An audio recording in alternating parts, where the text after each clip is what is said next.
So first and foremost, I welcome you to Ag Talk Tuesday. Today is June 2nd, 2026. We have our featured talk today that we'll get into later, and I'll introduce the speakers when the time comes. If you haven't been on Ag Talk Tuesday before, these sessions are live online, and people from all over the state of Idaho and the region get in and can participate in our crop updates. We start the sessions going around the table pretty informally, soliciting updates and information on current season crop situation, any things we need to be on the alert for, the status of the crops, and these crops can range from potato to small grains, sugar beet, onion, fruit, trees, forages, whoever's on the call. If you have something to contribute, you're all invited to speak up when we hit those topics.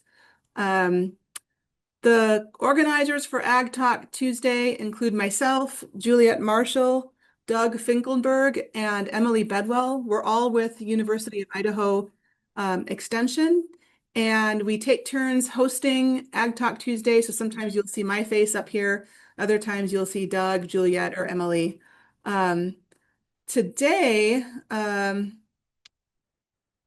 trying to do multiple things at once. So today, normally, it would be Doug Finkelberg's face that you'd be seeing because he's our host for today. But something must have prevented him from getting on, so you get to see me today. Lucky you. So with that, I think we can start going into the crop updates. And since I work on potato, I'll just start with potato. But first I want to mute because I'm a co-host on Zoom, I get the doorbell sound every time someone gets into the waiting room. I was going to try to mute that, but I am not able to do that at the moment, so I'm just going to stop. I'm going to stop sharing my screen. I just wanted that up so you all could see what day it is And and you can what our stop feature. that in participants if you want to in the future, I Cashin. do know how to do it. It's Oh, just because of how everything was working at the moment, I wasn't able to access it. So it's okay. It's actually probably good since I'm the only Ag Talk Tuesday organizer on the call right now. I probably will need that alert just so I know to keep admitting people into the call. Um, the good news is we have a great turnout today so far, and I expect more people to hop on and off as the time goes by. Because if anyone's like me, they remember halfway through that, oh my gosh, Ag Talk Tuesday's on, and we'll hop on a little bit later. But we already have 30 people on the call today, and that's pretty exciting to me. So thank you all for taking time out of your schedules to be here. I am going to get started, I guess. I guess most of you know me. I'm Kasha Duhlman. I'm the seed potato extension specialist. I'm based in Idaho Falls. University of Idaho has a little bit of a campus here. And we do our trials down in Aberdeen. So I'm kind of split between Idaho Falls and Aberdeen. And I'm going to get started on potatoes. And because I'm hosting, I can't look through the names of participants very easily. I'm not able to multitask in that way. So when I ask others for input on potatoes, I hope that if you are a potato person, that you do not hesitate to just jump right in. So with that, I'll get started. I'm in the east side of the state. Potatoes are a little bit further behind than what's happening in the south and the southwestern part of the state. The seed potato areas are mainly not yet emerged, which is good news because we just started our aphid monitoring for them yesterday in full force. So those potatoes are still mostly underground, at least in the higher elevations. And that's helpful from the standpoint of as long as those potatoes are underground, they're safe. They're marked safe from aphids that can move potato virus Y. Um, but on the commercial side, we're seeing a lot of emergence on the east side. Some of the plants are maybe even 6 to 8 inches tall by now, at least by the 60-mile-an-hour view that I had going down to Aberdeen yesterday. Um, Juliet Marshall had mentioned seeing some uneven emergence in potatoes a couple weeks ago. Um, and that can happen if you are irrigating before the plants have emerged. that's something that can happen in that situation. There is risk for irrigating before plants emerge, but in our trials, we planted into powder. There was zero subsoil moisture, and so I did irrigate a portion of our trials early. The problem I'm facing with that part of my field is it created a crust. And so with today's irrigation, I'm hoping that those plants that are struggling to pop up will be able to break through and it won't be a problem. The rest of the field looks great, but there's a various emergence from not emerged yet to quite advanced in our area of the state. Like I said before, the south or southwest is a lot further along. I haven't heard any issues so far related to potatoes.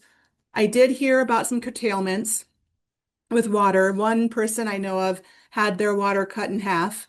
Um, so it'd be interesting to know if there's any water people on the call. I'm going to just do a quick scan to see if Keith isn't on. Nope. Um, if David, nope. So my water people aren't on, but there might be some other water people that can speak to the curtailments. I also heard something interesting today, and I don't know if this is true. It's probably not widespread knowledge, but that is that some growers have been paid to not plant potato. And I think this speaks to the fact that there's the value is so low and the input costs are so high, and they're worried about having too many potatoes again, just like last year and the year before. Um, and the other thing I wanted to say about potato, 2 weeks ago, we mentioned volunteers, potatoes, and the concerns with volunteers are, there's multiple concerns, but I'm a plant pathologist. From a disease standpoint, the concerns would be things like late blight, which can survive on those tubers, or potato virus Y for the seed potato growers in particular. Um, and because our summer is so far been pretty hot and dry, conditions aren't quite yet right for late blight. We don't really start worrying about that in our area until after row closure. And if at that time we start getting blustery storms, then it will become an issue. But for now, it's a non-issue. Um, and we'll keep you posted on Ag Talk Tuesday, of course, if it becomes something to be more concerned about. So with that, I want to open it up to anyone else on the call who might be related to potatoes. All my standbys that I know are not on the call, but I know there's potato people on the call. So I'm going to just keep babbling for another 30 seconds or so until somebody interrupts me and can give us a potato update, a more in-depth potato update on the southern part of the state or the southwestern part of the state. And this is where anyone can speak up. I'm looking through the names right now to see if I recognize anyone who might be willing or able to give an update. Actually, there's quite a few potato on the call who could give an update if they had the courage.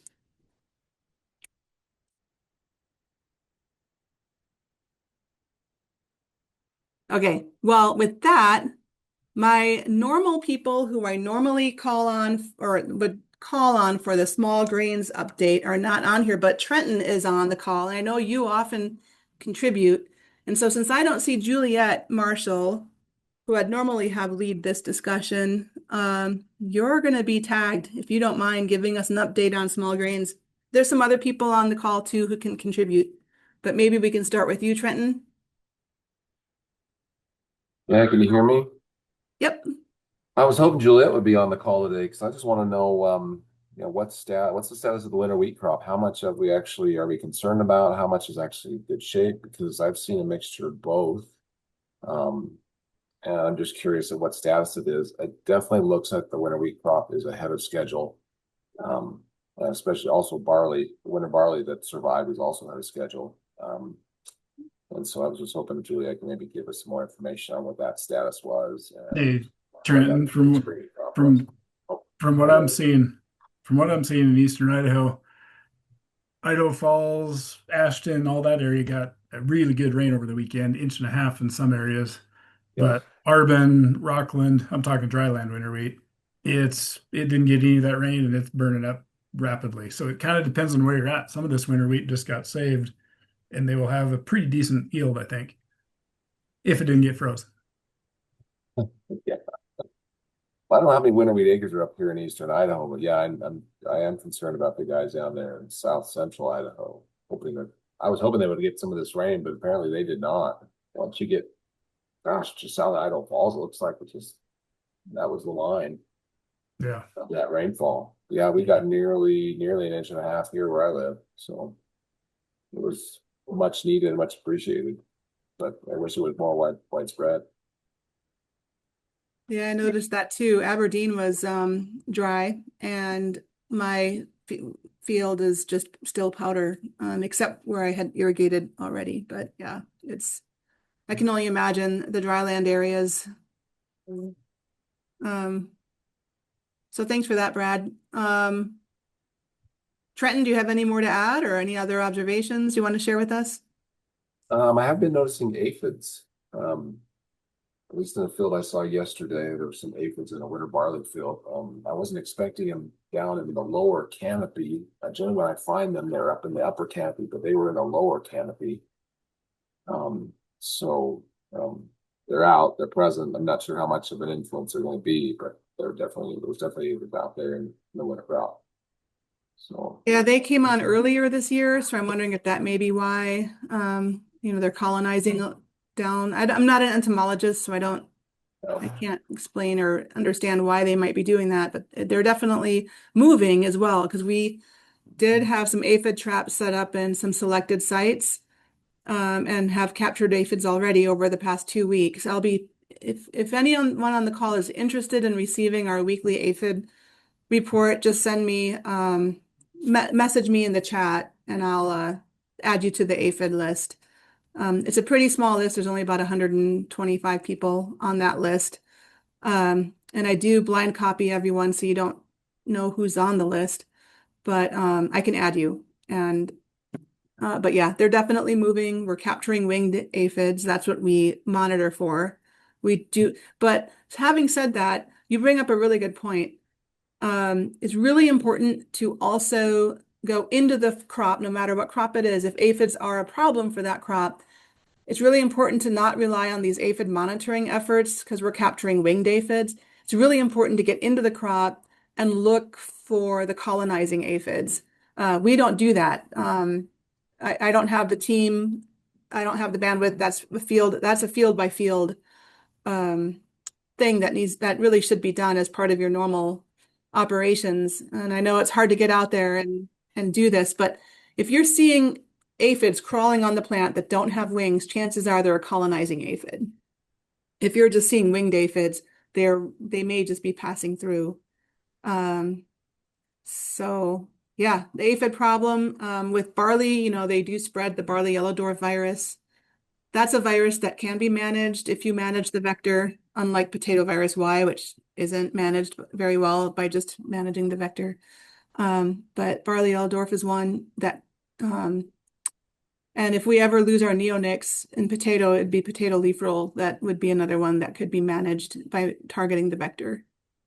Do you mind if I'm going to just segue for a minute? There's 2 questions in the chat related to potato that I missed, and I'm going to come back to that, and then we'll finish up on the small grains. Catherine asked us if that rumor I heard about someone being paid to not plant, was that from a processor or a cooperative or USDA? I don't know the answer to that. I asked the person, they weren't sure. They thought it was the processor, but honestly, that's an I don't know question. And I don't even know how,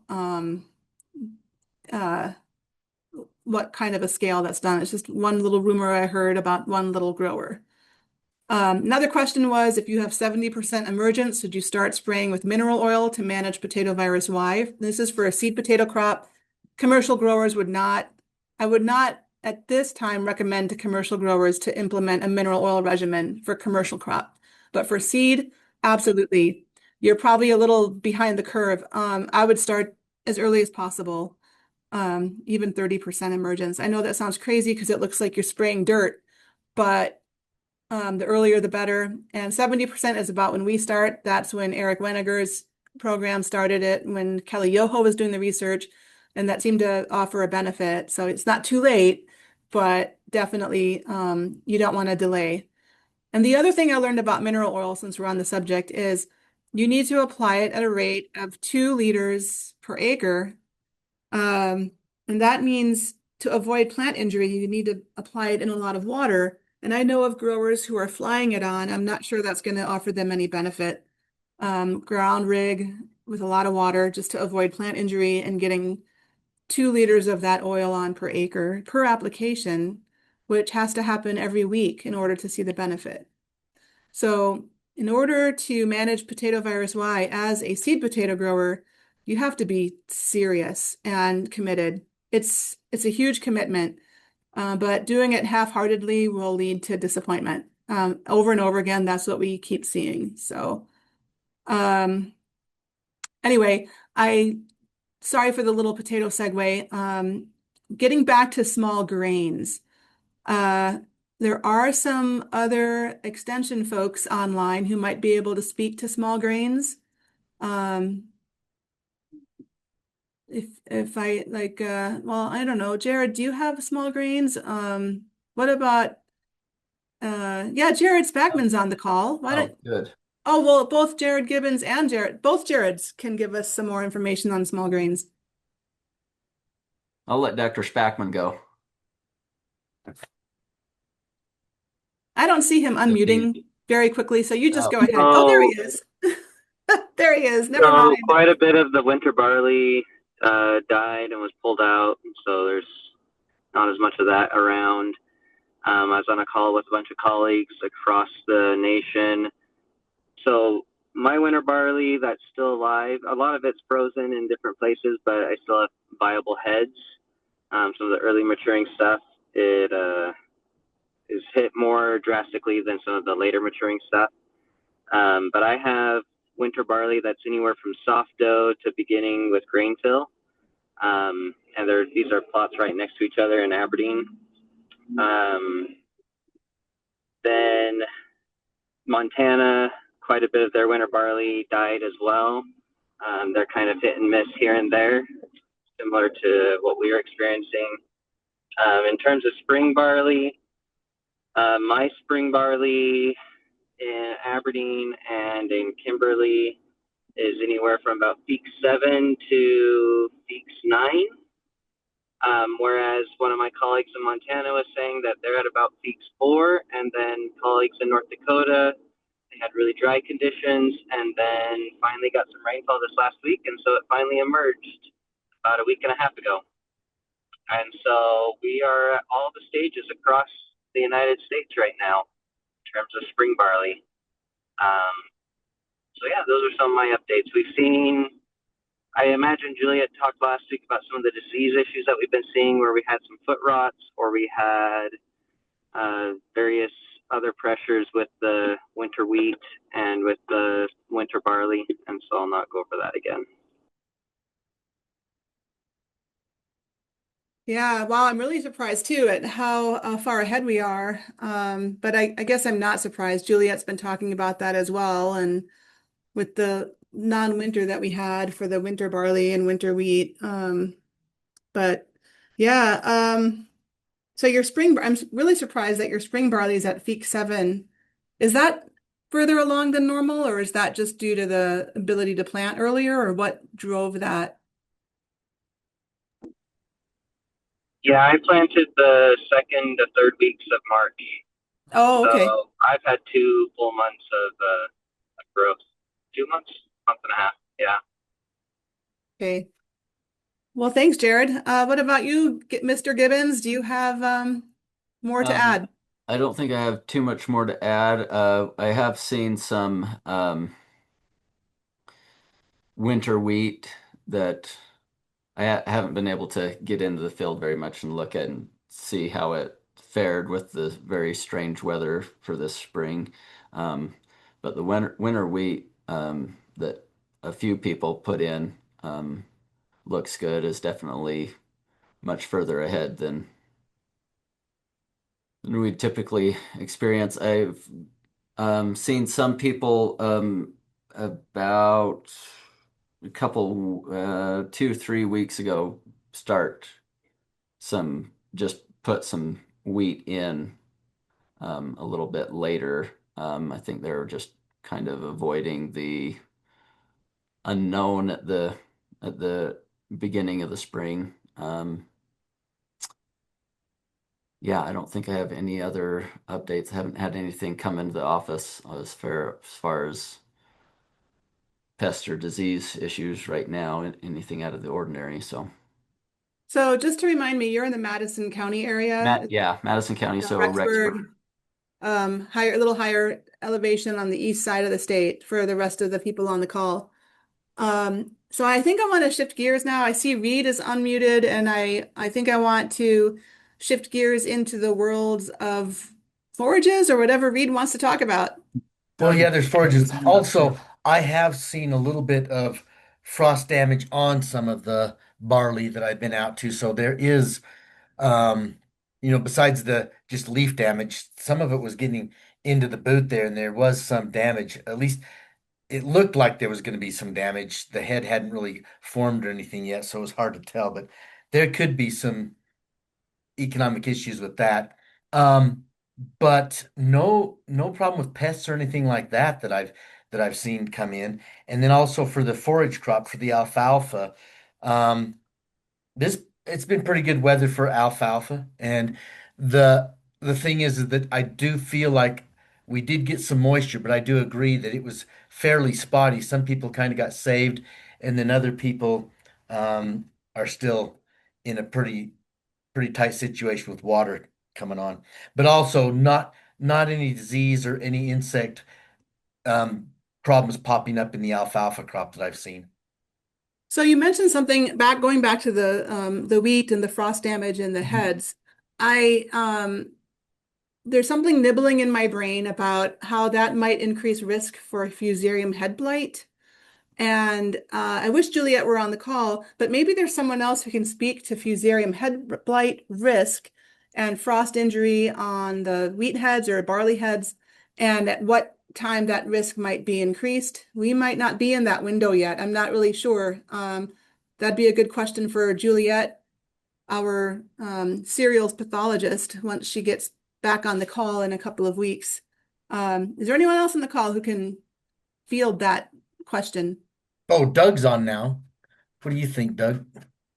Yay! Yeah, we're not really dealing with fusarium head blight in North Idaho, so I don't think I'm the best person to answer that question. Well, I guess I could chip in, but maybe there's somebody that knows more. Anything that makes your plant a little bit more debilitated, whether it be nutrient deficiencies or salt toxicities or things like that, including um, drought and then also frost, can increase your susceptibility to those diseases, especially things like fusarium head blight. So, yeah, it is a concern. All right. Let's see. We've covered potatoes. Oh, hey Doug, now that you're on the call, I forgot that I completely forgot that you were going to be delayed today. My apologies. But now that you're on the call, do you want to give us an update on what's happening up in northern Idaho? Sure, I sum it up. It's The winter crops are looking really good all of a sudden. What's happened is that temperatures have moderated through the month of May. We had less than average May precipitation, but that followed well above average April precipitation, and the timeliness of some regional storms, plus that cooler, not extremely hot weather, is helping the winter crops, wheat and canola being those crops up here, finish very strongly. The wheat headed a few weeks early. The canola started blooming weeks earlier than usual because of the way that this year has fallen out. And those fall crops are going to be the thing that keeps folks afloat this season. Still early to know what's going on with the spring crops as far as their yield performance projections, but they are up and out of the ground. And shoot, a lot of the spring canola in the lower elevations is now in some stage of bloom. Um, but as you drive around, you can see some of the fall canola that has the edge effect boost leaning over fences and just loaded with pods. So there's some bright spots. That's come along with good stripe rust weather. I have been out checking fields and seen a lot of rust in at least one of the popular coaxium varieties that's being grown here. Anything that has moderate to susceptible rust reaction is got a lot of rust pressure right now up here because we just had the conditions for it. Um, so there's some bright spots in Idaho ag, and they're in north central Idaho right now with wheat and winter canola. Excellent. Thank you for that. So in a few minutes, we're going to segue to our guest speaker. Doug, do you mind when we get there, would you introduce them? Sure. Okay. Just give me a few minutes though. I just need a minute. I just remembered we had our potato team meeting last week. This is a team meeting that is U of I, potato researchers, USDA researchers, members from like the Potato Consortium and Travis Blacker with the Idaho Potato Commission. And there's Mr. Rendell with Potatoes USA, the PRAC Potato Research Action Committee that helps get proposals funded. At one point I wanted to say to potato people, if you're interested, is Travis mentioned acre counts for potato, and he expects those to be completed by, the goal is to have them completed by June 24th, but I'd say probably end of June, we'll have that information. And last year they had full-time people actually drive around the state and physically look at fields and say, yes, that's potato, and then figure out how many acres was being planted for potatoes. It's a really great and accurate way of doing it besides relying on surveys, which is some data we sometimes get that is not as accurate, I don't think. But it costs a lot of money to do that. So this year, IPC is going with a company called Greeno Ag, and they're going to use satellite technology to estimate these acres. And then in the past, they used to use United Potato Growers of Idaho that used to do it they did it for about 15 years prior to last year or the year before. But anyway, hopefully in our next meeting, in our first meeting in July, I'll have those acre numbers for those who are interested. And there was something else I wanted to let every one of you know, but it has slipped my mind, so it doesn't matter. We're going to move on to our featured topic of the day, and I'm going to turn it over to Doug Finkelberg to make those introductions. Thanks, Kasha. All right, so we are going to next hear from Brad Johnson and Blake Mathews. Brad Johnson is a agronomist who has recently transitioned from a position with the Nature Conservancy of Idaho to Shepherd's Grain.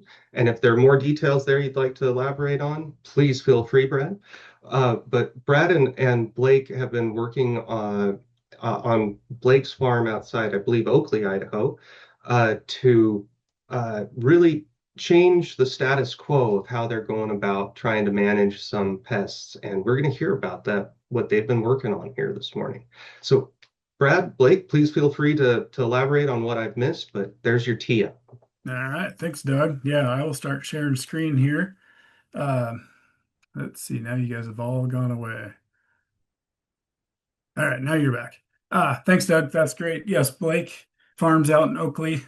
Back in my day with Nature Conservancy, I worked for them for 7 years, and just a couple months ago had the chance to move on to Shepherd's Grain, which has been wonderful.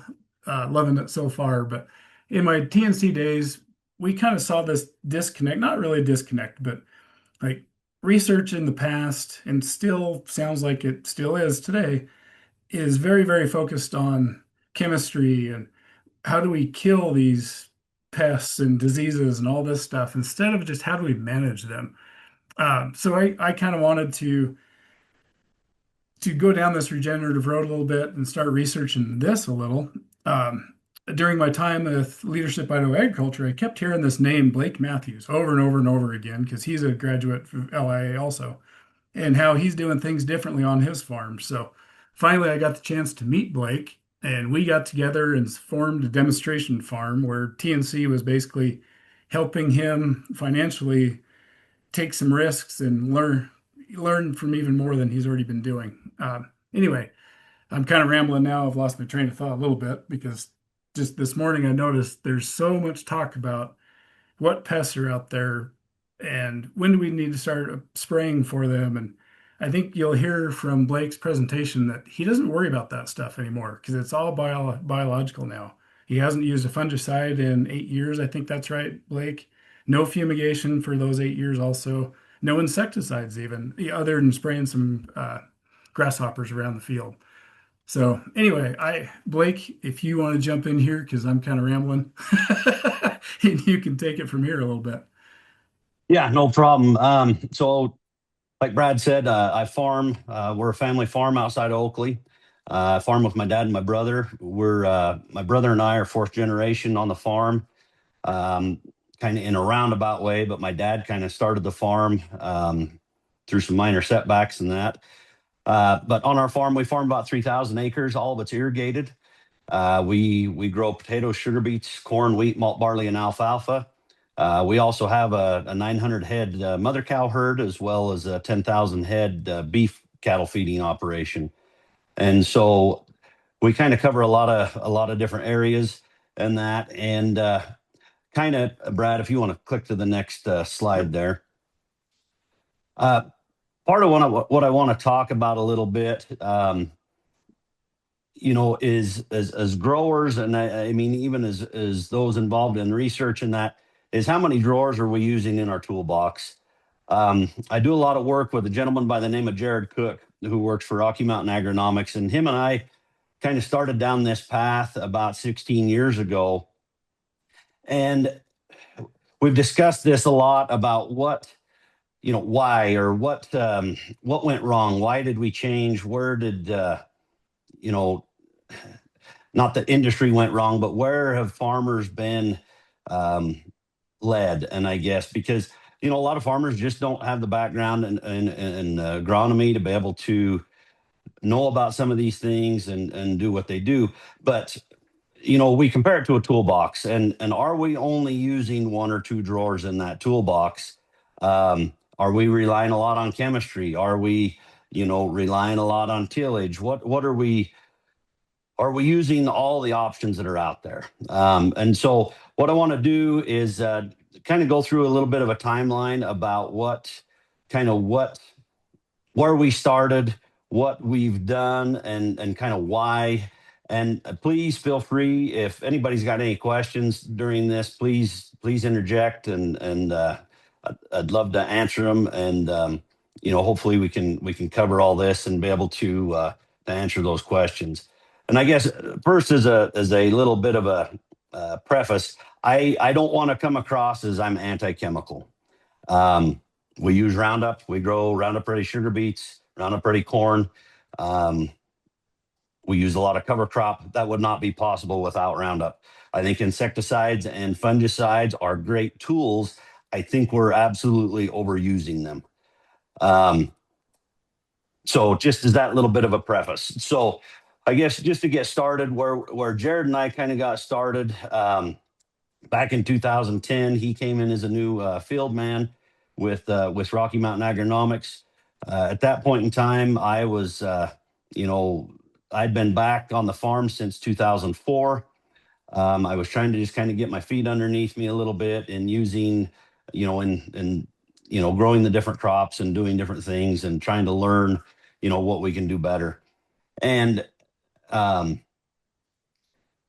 we kind of started, I'd gotten to a point where every meeting we went to, whether it was sugar beet, training, potato training, or whatever, it was always, well, here's the newest fungicide. This is going to save the farm and it's going to make you profitable. And I thought to myself, there's got to be something else. There's got to be a better way to do this instead of just relying on chemistry all the time. And so, that where we kind of noticed a couple different things was, Roundup Ready sugar beets have been in the picture for a few years. And what we were noticing was that when we sprayed Roundup on those beets, they kind of didn't do much for the 10 days to 14 days following that application. And so Jared and I kind of started forming a relationship a little bit. We were buying a few products from him and that. And I posed this question to him, and we kind of delved into how Roundup works and what it does within the plant. And we began experimenting with using some micronutrients applied with the sugar beets, and we were able to knock that lag down to 3 to 5 days. And so we saw yield increases because of that. Also that year, we had a field of grain corn that we needed to go to potatoes the next year. And all of you know what grain corn residue is like and how much of a no-no it is with potatoes. And, so we needed to figure out something. So we started using some biological products that fall of 2010 and had great success with that on breaking that residue down to where that potato crop was a success that following year. That's kind of where we started, and we've kind of blossomed from there. We've looked at many different forms of plant testing, sap analysis versus petiole. We use both of those still today, focusing a lot more on our sap analysis. We switched over from a standard soil test to water soluble soil testing. We still use multiple forms. But we've found that the water soluble soil testing has really opened a lot of doors for us to be able to know what we need to use, especially early season before that ground is warmed up and the biology has really taken off. Throughout 2012 to 15, we made a lot of advancements on our farm. We began started using a lot more in-furrow products. At first, we were initially using, a lot of fungicides, insecticides, and that. We began developing a biological seed treat that we've put together that we use on our potatoes, our sugar beets, corn, as well as our small grains. We played with, we had a lot of fumigation trials that we did in our potatoes, and we realized that with the biological products that we were using, we could actually step away from the fumigation. And we've been able to successfully do that. Like Brad said, we're going on that now pushing 10 years. And a lot of people say, oh, well, you've just got a long rotation. I would love to say that we have a great long rotation, but most of the time on our farm, we're in that 4 to 6 years. We're also using this on rented ground, as potato growers, especially in southern Idaho. We have to use the neighbors, and we use a lot of rented ground for that. And we're confident in our program that we have for multiple years gone in without fumigation on fields that we don't have control of other than for that year that we have them, and have had great success with that. Blake, where are your nematode counts going after this? And do you see a lot of rhizoc in your potatoes? So what we're seeing on our nematode counts is actually when, we would pull a nematode test every time we were going into a field to have potatoes. And we would pull those both spring and fall after a fumigation application. And we were not seeing our nematode count go down. When we would come back to that field, it was as high or if not higher when we were using the fumigation when we came back. Since we've been using biologicals at farm wide and using them at greater rates, that's when we saw our nematode population start dropping. And like I say, we've had great success with it, not only on our farm, but multiple farms around the area that, we go and rent ground from. Potatoes are a high phosphorus user. We switched, we played with a lot of different forms of phosphorus that we were using and found some highly efficient forms of phosphorus. We use those and have seen great success, reducing the P use within a potato crop, down to 50, 60 units in season. But yet we still are trending exactly where we need to on our sap and petiole analysis. We began reducing our fungicides, on potatoes. I mean, those, the standard program is 4 to 6 applications throughout the season. We began kind of reducing that, got down to 3. And then, as you kind of look down the list here, we finally completely stepped away from them in 2017. Same thing goes with insecticides. We realized once we got the plant healthy enough, it would actually fend off. We did not have a problem with fungicide, with any of the fungal issues or the insects. Didn't you have a problem, or you had some early blight come in a couple years ago? Did you have to use a fungicide for that? There was early blight that came in around us. We saw ever so little bit in our fields, but it didn't spread.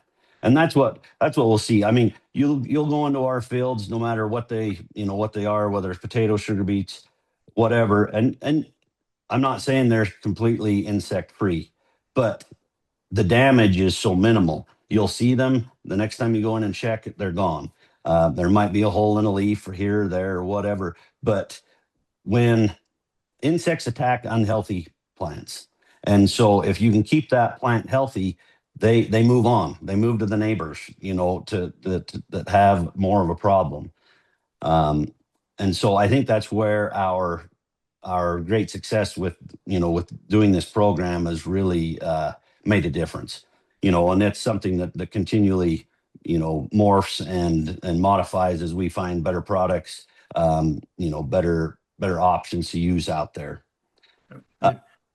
If I can interrupt you one more time, like this spring, I see there on this call, Danny Wilcox and Jared Gibbons had Tom Dykstra come in and talk. Like, if people want to know more about what Blake's talking about here with pests, look up Tom Dykstra. Super interesting entomologist guy that has laid out a different set of bricks numbers where the pests they stop bothering your plants. I know a lot of people that I talk to in the state have never heard of him or never heard of this idea. So I encourage everyone to look up Tom Dykstra. You'll learn lots about pest control without using insecticides through his work. Say, So, Brad, yes. this is Kasha. Can you type his name in the chat so that people can see how it's spelled? Yep. And then I had a question, Blake, if that's okay. Absolutely. So what insect issues were you seeing prior to 2017 that would have prompted you to use an insecticide? I mean, at that time,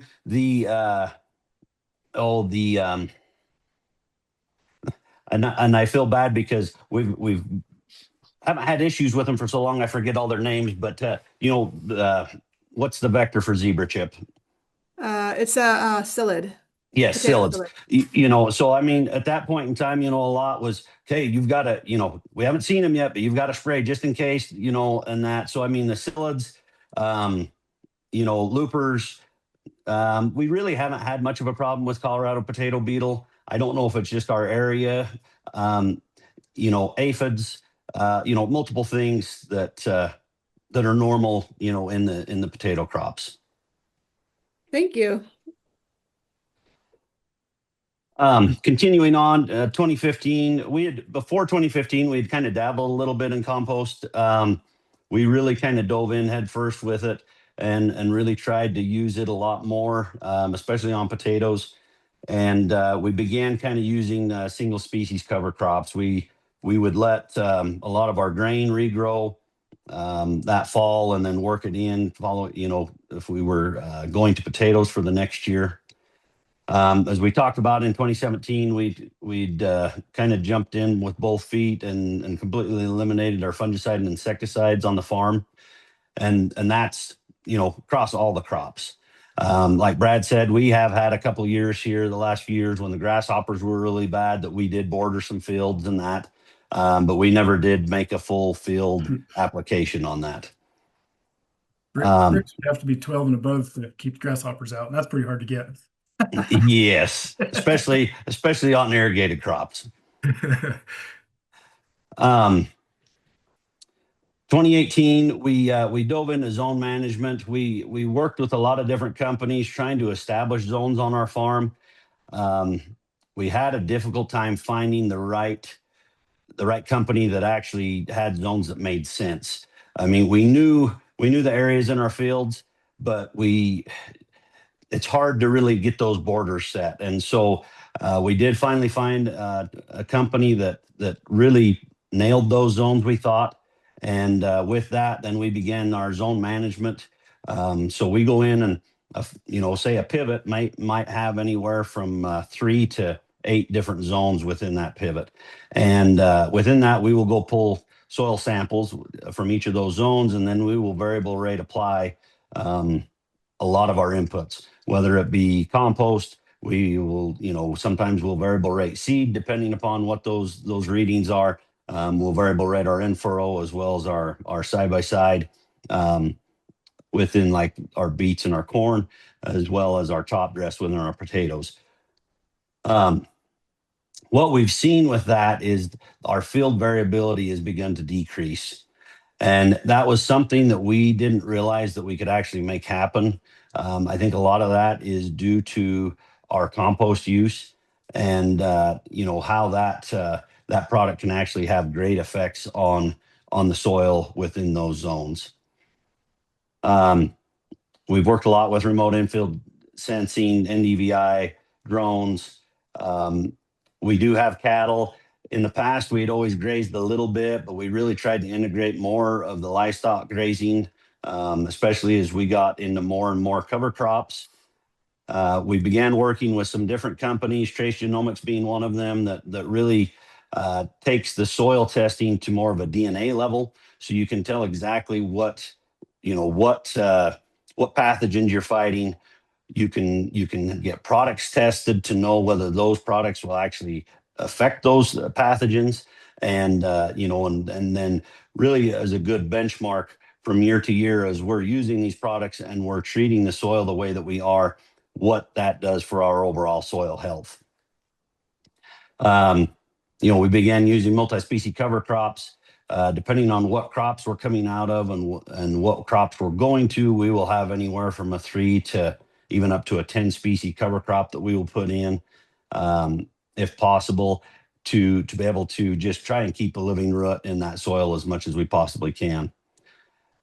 With all this, we worked through, once you have that plant cycling at its optimum level, we found that we're not, just like we'd kind of found on the phosphorus, nitrogen became something that I think we were actually overusing. And I think we still are. That's something that we're still actively working on. Nitrogen, a lot of people just think pour the nitrogen to it, especially in a potato crop. And, that's what's going to get you across the finish line. And we've seen some great end products by actually peeling that nitrogen back and being way more judicious in our use. And a lot of that depends upon what form of nitrogen we're using. Throughout the season, we'll use multiple different forms depending on the crop stage is, how we're applying it, and what we need to do with that crop. With all this, the less nitrogen you use, definitely the less expenditures you have on those crops. And, so the effect to the bottom line has been, way less spend on fertility. We are still making multiple applications throughout the season, but all of those are related to crop nutrition or biology versus, chemistry. In 22, we began strip tilling. Part of the reason that we did that was we had multiple years before that. We had a lot of sugar beets that were blown out with the wind. Just because of the way the soil was, it would move, it would blow, it would shear them off. And so we began using cover crops a lot and leaving them in the field actually. And then we would just come and strip till into them and then plant into those strips. And now with our sugar beets and our corn, that is the only way that we actually plant now, and actually do quite a bit of custom work in the area in that strip tilling and planting into that cover crop. We've messed with a little bit with interseeding cover crops into our cash crops, mainly in small grains. We have done a little bit in potatoes. We have not had much luck with it on the potatoes. Part of the reason we were actually trying to do that was to see if we could actually ever get away from herbicides. And as of right now, we've not had much luck with that. But that's something that that we continue to look at and see what we can do to have a greater effect on the crop. And then in 2024, as Brad talked about, we had started with TNC working as a demo farm, putting our complete farm as a demonstration farm, for the last couple